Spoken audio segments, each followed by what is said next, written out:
Richard, Richard, Richard. Keith. I got to tell the story one more time. I know I've told it once before on one of our podcasts, but we we were doing some goofball exercise, and it was about what would you pick for your name if it wasn't Yeah. the We had a one connection. that you got, but it Yeah. has to begin with the same letter. So Richard for me, like Ralph, would be an alternative, and for you, you picked a really surprising alternative, which was Camden. Yes. That's wild, man. It's a I picked Camden. Camden. I don't know Camden. where it came from. I don't know where it came from because I never heard it before, but Camden with a K, but I Yeah, like yeah. it. And people call me Camden for a while, dude. It was I awesome. love it though. It's kind of cool. Camden. That's awesome. Camden. Yeah, it's very That's cool. really cool. Man, Camden, I'm still smiling over that. It was great. That's a great connection question. That's a good icebreaker. So today's show topic, and we'll keep it brief.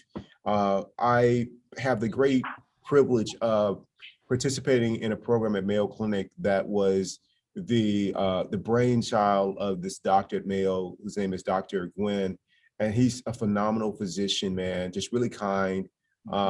He had this idea in which he wanted to create a pipeline or a pathway for high school students to get into the medical field.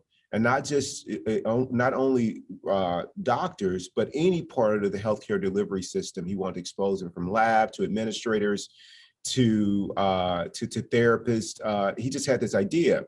And so he came up with this 4-week program. He got some major support from some people in Rochester with my friend Barbara Jordan. And he has an amazing partner here named Shara Brzezinski. I mean, just phenomenal people. And then he opened it up for other people that had also been doing this work before. There have been some champions of this program before.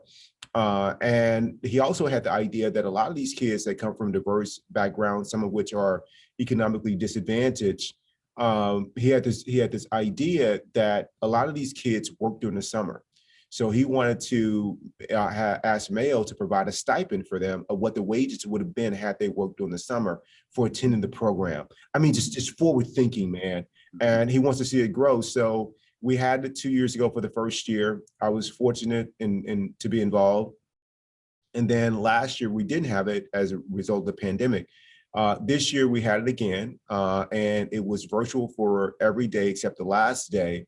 And that last day, we actually came together and we met in person, which was fantastic. And just seeing the young people and seeing my colleagues who are all committed to, just making a difference. Well, anyway, one of the students at the end, they do this sharing and they answer some questions, but there's also a way for us to get to know them. And one of the young people had a quote that he lives by. And his quote is from Albert Einstein. And it says, "Only a life lived for others is a life worthwhile." And a lot of people think of Einstein and they think of, the theory of relativity or E equals MC squared. But Einstein, man, dude, he was so much more than that. And so I think of this quote, "Only a life lived for others is a life worthwhile." And my mom knew this early on with how she got us into volunteerism, having us go to, as kids, my brother and I go into assisted living facilities and do everything, man, from learning how to change bedpans to, rubbing people's, limbs and things like that to create circulation, to cleaning. She had us doing it. And my ego was upset. I'm like, what are we doing? My friends are sleeping in. My mom was just interested in what your attitude was about something. You were doing it. She was in the business of making compassionate, empathetic, giving human beings that were oriented towards service. And fortunately, those early lessons have stuck with me. So the terms that resonate with me are being a servant. In Mayo Clinic, you get an opportunity to be a servant and a leader. So they call it, servant leaders or servant leadership. And I think about this quote, man, and the richness and the things that bring me the most joy in life are not the things that I do for myself. It's the things I do for others. The things I do for myself, oftentimes is transient. It moves, like it doesn't stay. It's so temporary. The things that I do for others, the feeling that I experience is so long lasting. It makes me, it just makes it feel great, Rick. So anyway, I'm going to pause here and let you, riff a bit. Well, I think you hit it right on the head. Service is all about not only helping others, but helping yourself understand that you're part of the bigger picture. And, Yes. where, but for your luck and not having the problems that the person is that you're helping, but for that, you could be the one in trouble. And I think there's a connection that comes between volunteer and the one who's being helped. And it's reciprocal. I know over my life, I've been both needy and have had people who have helped me. And I've also been serving of others as well. But I think it's true that humans need a sense of connection. And that sense of connection is fulfilled when we're in a situation where we're giving to other people. Yes. And one of the things I think that's difficult, I found myself when I was, in the rat race, more or less, and making a lot of money and comfortable, let's put it that way. I found that I felt more distance from other people and more distance from myself, because I think a life that's comfortable actually makes spiritual growth difficult.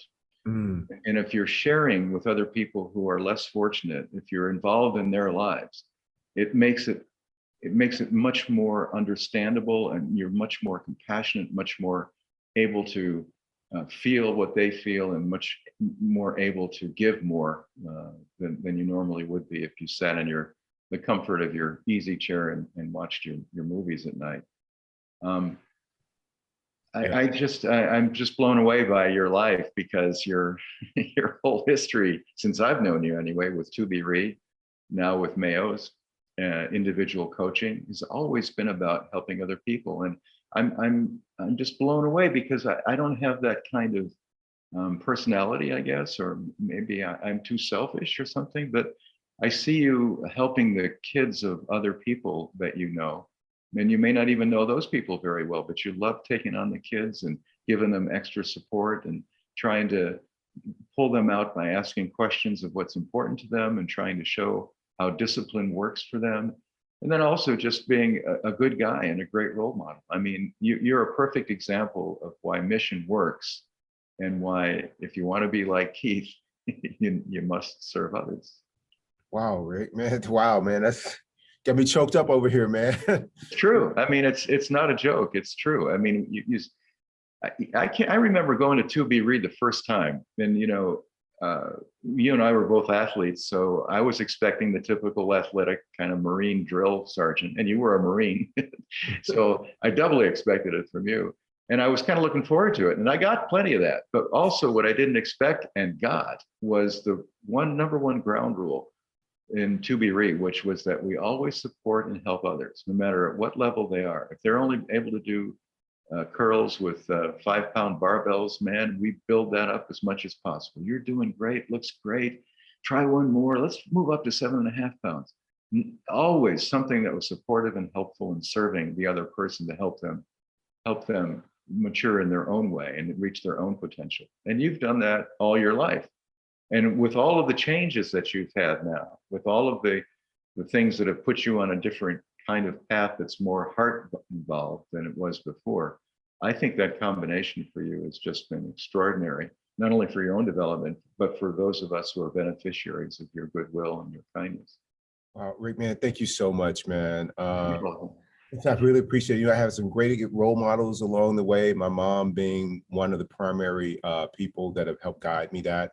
And you've certainly been that way. You've given to me, man, without anything in return. I mean, from everything, man, from meals to advice to live by, to the one year when I was struggling financially. I mean, you paid for my season pass of LitTick. I mean, like, and what that meant to me, man, because you knew that if I could get out in nature and be rooted, it would be just really good for my soul. So just all of that, I think one of the things, so thank you.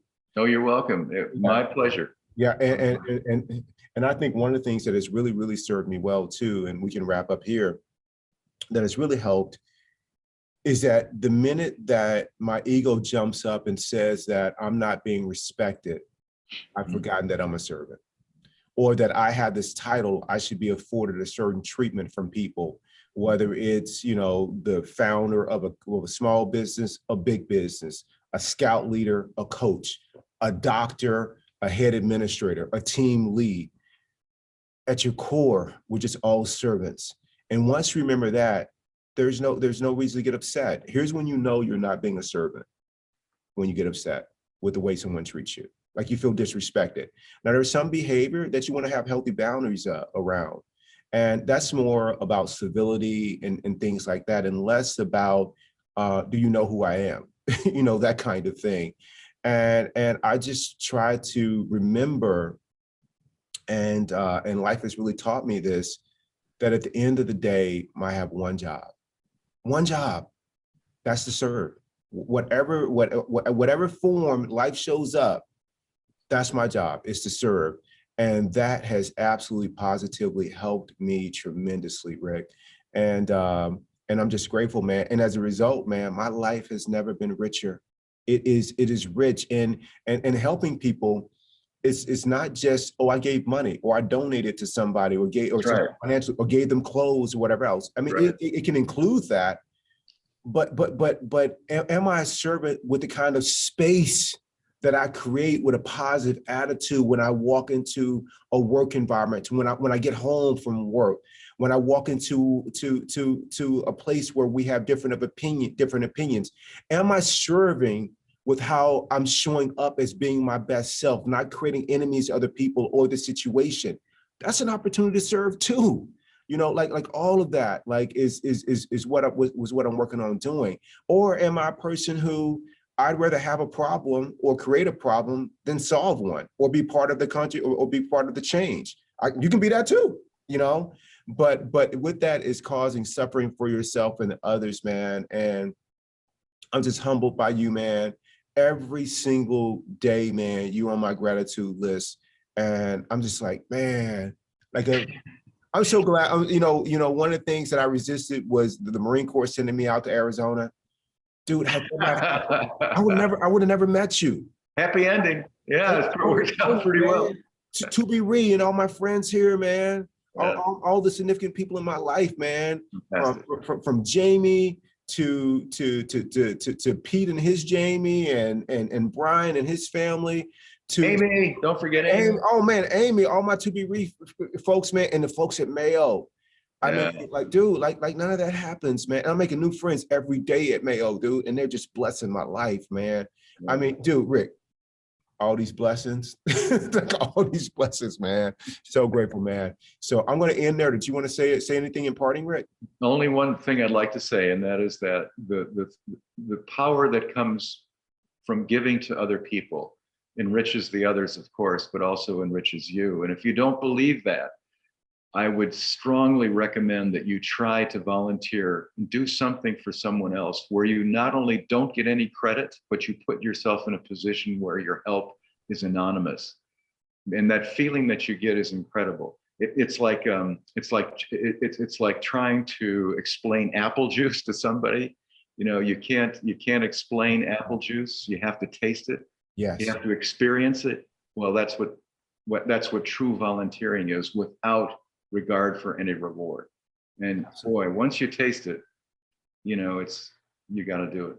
You got to do it. Rick, man, I love you, man. Adios. I'll talk to you soon. I'll see you next time, man. Thank you. Safe travels back from New York. Okay, thanks, buddy. Central Park is beautiful.